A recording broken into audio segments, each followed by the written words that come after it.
Thanks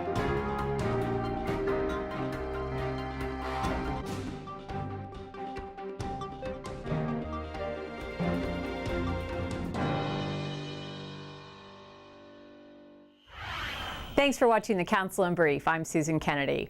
We're here with the news of the Montgomery County Council for the week of September 28th. This week, Montgomery County's new minimum wage law officially goes into effect.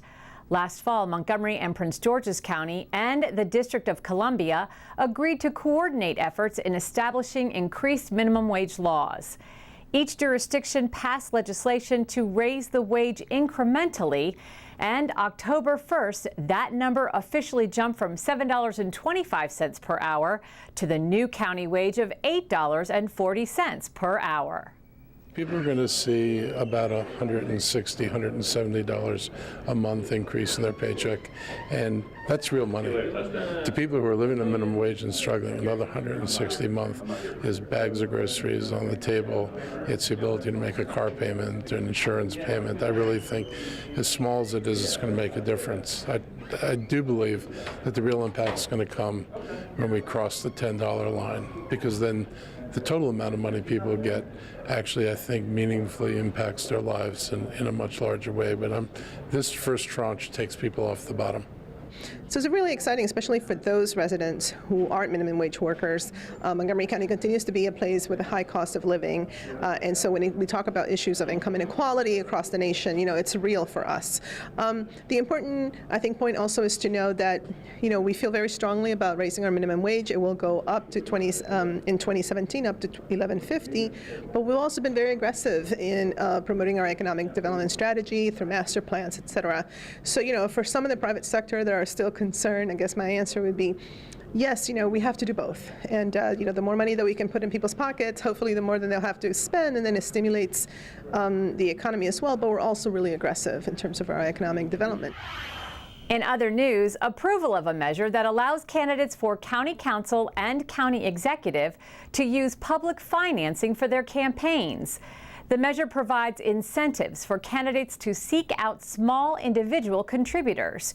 It would limit qualifying contributions for candidates who choose to accept public financing to a maximum of $150 from registered voters in the county.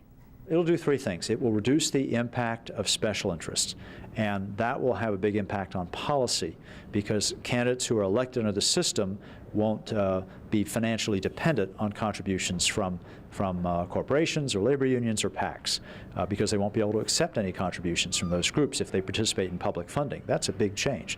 So it'll have an impact on policy, not just on who wins or who's competitive. Second, it will involve more people in elections, because people know their contributions. Their small individual donors will see more of an impact for getting involved. And it will make it possible, this is the third change, for more people to run for office who run grassroots campaigns and who don't have ties to special interest groups or wealthy individuals. A recent study that examined how the county awards contracts has found discrimination exists against minorities, females, and the disabled. In light of this, Councilmember Nancy Navarro is proposing the establishment of 2 task forces to take a look at the county's current MFD program and offer recommendations for improvement. One of them is to take a real deep look at procurement as a whole, and it should be a membership of business, the private sector, as well as obviously stakeholders, community members, but also county employees, department heads, et cetera. And also then parallel to that, another task force that will look at the minority, female, disabled contracting opportunities, local small business reserve programs, to see if there are other types of recommendations that can build upon the recommendations in the report that we can then adopt, whether it's legislatively or through resolution, that will open up the doors of access to many of these firms. So our hope is then to combine those recommendations and then move forward with operationalizing them.